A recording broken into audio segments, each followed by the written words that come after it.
Hello, I'm Roberta Winters, past president of the League of Women Voters of Radnor Township. In addition to registering voters and sharing important information about each election, we also advocate on issues. One of these issues is reproductive rights. Our position, based on study and consensus by leagues across the United States, is not a knee-jerk reaction to the recent Roe v. Wade decision. Rather, our position was adopted in 1983, nearly 40 years ago. It states, and let me read, "The League of Women Voters of the United States believes that public policy is in a pluralistic society must affirm the constitutional right of privacy of the individual to make reproductive choices." Since 1983, we have advocated from this position to both support and oppose congressional legislation through direct lobbying and comments provided to our elected representatives and their various committees. We have worked in coalitions and joined numerous lawsuits by filing amicus briefs.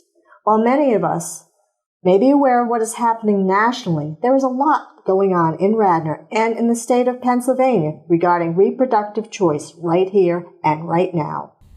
To help us learn more, I've invited Senator Amanda Cappelletti, who represents those of us who live in the 17th District that includes parts of Delaware County and Montgomery County. Also joining me today is Zoe Margolis, a member of the League of Women Voters student group at the Radnor High School. She is a summer intern who is passionate about this topic. So let me begin, Zoe, by asking you a little bit about yourself and how you became interested in this topic. Well, hi, I'm Zoe. I'm a rising junior at Radnor High School, and I got interested in this subject due to the overturn of Roe v. Wade. It was obviously clear that it was a big issue, and as a girl who can't vote yet, I wanted to do something about it. Thank you, Zoe. And now, Amanda Cappelletti, would you tell us a little bit about yourself? Thank you, Roberta. As you said, I'm the state senator here in District 17.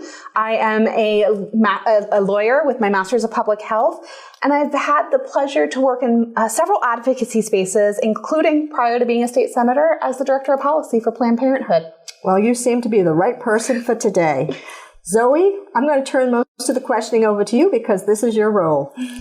Thank you. I'd like to start by asking, how do you feel about the Supreme Court decision? Oh gosh, Zoe, I am so incredibly disheartened and upset by what happened. That's not to say I didn't know it was coming, because I think anybody that's worked in the reproductive health advocacy space, we knew that this was going to happen. It's been a long effort on the side of anti-choice people to get here. And we knew it was coming, but it still felt like a sucker punch nonetheless when it finally happened. How did your role in Planned Parenthood guide your thinking about this? It's a great question. I think I learned a lot at Planned Parenthood when thinking about who these laws impact and how they impact different people.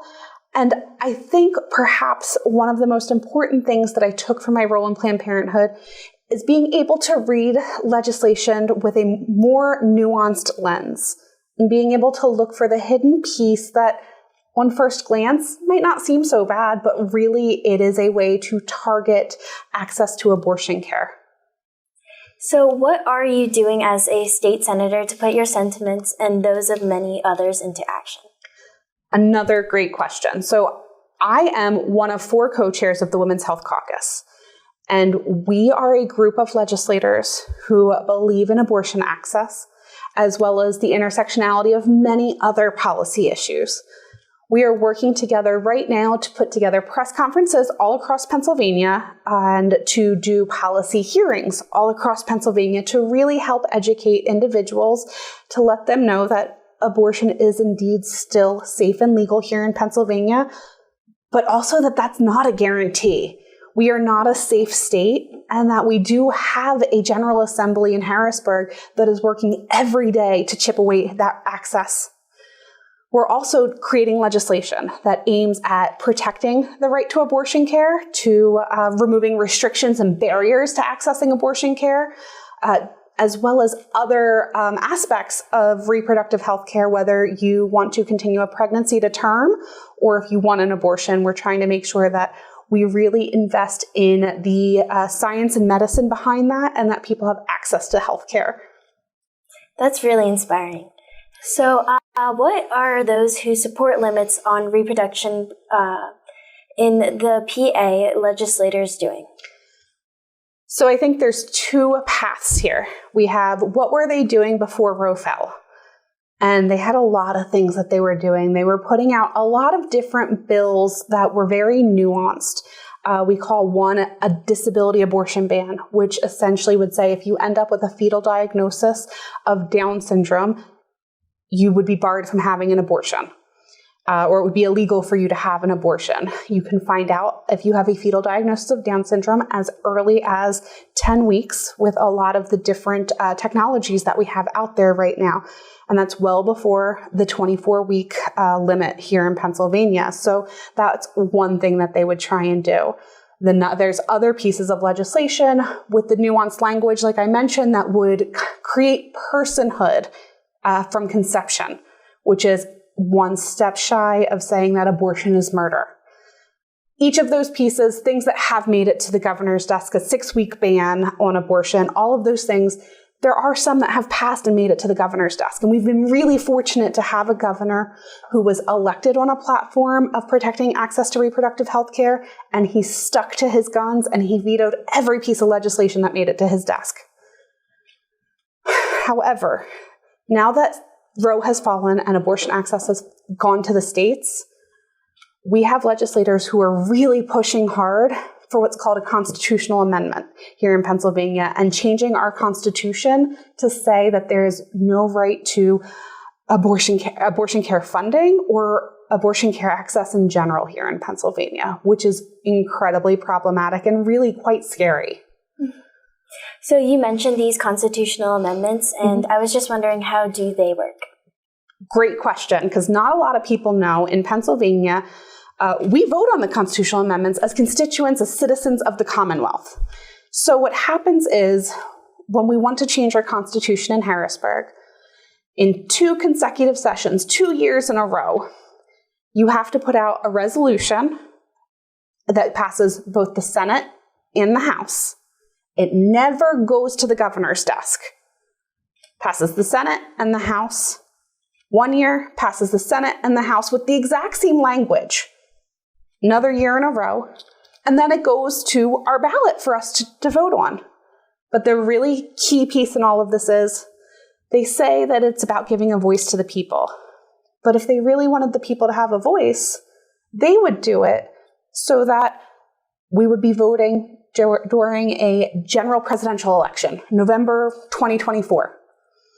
But instead, they're putting it and sneaking it onto the ballot, or attempting to sneak it onto the ballot for a primary in May of 2023. Because most people don't realize we have an election every 6 months in Pennsylvania, almost. We have a primary and a general every year. And in the odd number years, it's your local elections, it's your county commissioners or county council, your judges, it's your local supervisors, your school board members. And we know that May 2023, an off-year election, a primary off-year election, is the absolute lowest voter turnout. So it's not about giving people a voice. It's really trying to sneak in policies that the citizens of Pennsylvania have made clear they do not support onto the Constitution. Well, I didn't know that there were 2 elections, actually. So, does the governor have any recourse? So in this particular instance, and the way that this was handled in this situation when it comes to access to abortion care, the answer is yes. And he has taken that action, and I'm proud to stand with him. The governor has sued the General Assembly. And in his lawsuit, he is making several different arguments, because what happened was we had a bill that was a constitutional amendment for one thing, and then it got amended to be several things, and then it got amended to add the abortion stuff into it. And it became a big fight about all of these different pieces. And some people liked maybe one or two things, but not all of them. And how do you vote for that? And what does that look like? And what do you stand for? So the governor is making several arguments. Some are based on privacy. Some are technical in the nature of how we do constitutional amendments here in Pennsylvania. But the thing to know is the governor and his team, this administration, is literally using every tool in their toolbox to protect access to abortion care. And in the meantime, we in the General Assembly are trying to do the same. That's really, really nice to hear. And going more on to our own community, I understand that Radnor has passed an ordinance that would prohibit the enforcement of changes in reproductive rights. What are your thoughts on this? I am so proud to represent a community like Radnor that has taken it upon themselves to do what they were elected to do and support and defend their constituencies. I think that it is an incredible use of the power and platform and privilege that those elected to serve as commissioners have used it in this way to help make sure that at least the citizens of Radnor know that they can continue to access abortion care, or that there are people that might come to this community to access abortion care, and they know that it's going to be safe and there are going to be people there that will protect them. Well, I heard that some local elected officials disagree with this ordinance and believe that reproductive rights are more of a state and national issue. As senator, but also as a resident of Pennsylvania for all of your life, do you agree with this opinion? I don't agree with this opinion. I think we are in a very unique time right now, and elected officials are elected to support and protect their constituencies. We all take a similar oath, saying that we're going to support, obey, and defend the constitutions of both Pennsylvania as well as the federal constitution. And sometimes we have to take extraordinary steps, something that might not look like a very local issue like access to abortion care. Sometimes we need to step up and address that issue at the local level to support, defend, and obey our constitutions.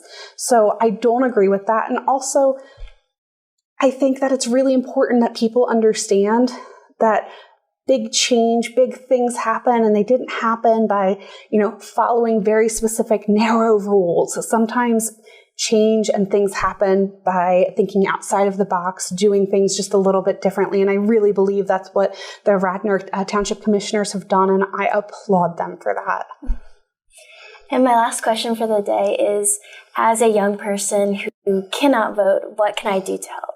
I love this question because you are our future. And the way that we, as I guess, adults, so to speak, anybody who's over the age of 18, the way we're voting is going to impact your life directly. And what we're doing impacts your life most directly and most intensely, right? Elections have consequences, and I think you've seen that. So my advice to any young person out there is, who's running for office in your community? Support them. You can knock doors for them if you believe, who is it that you believe in, that you want to see represent you in Harrisburg or in Washington, D.C., locally, on the school board. You want to knock doors for them. You want to make sure that your family and friends understand why these issues are important and why you should be out there voting in every election. And you should know who's on the ballot and what they stand for. Get involved now. Get involved with your local party, whichever it might be that you most identify with. Get involved. Civic action is an incredible privilege that we have here in America, and many of us don't take advantage of it, don't utilize that privilege. And I love to see young people like you really wanting to know, what can we do to protect our rights? And that is getting started now and getting to know the electoral process, who your candidates are, how to get involved, what does that look like, and then being and staying involved. Thank you so much for everything. You are quite welcome, Zoe. Well, thank you both, Zoe and Senator Cappelletti, for helping us learn a little more about reproductive rights here in Pennsylvania. We also have ideas that we believe will be important in the future as you watch and observe what's happening at a local, state, and national level. I believe there will be a lot more conversations in the days ahead, and our elected officials like Senator Cappelletti and others need to hear from you, the public, what's going on, how you feel, and what are you going to do? Will you be writing letters? Will you be sending emails? Will you be making telephone calls? Or will you be out on the streets marching? The choice depends on you. It's your right.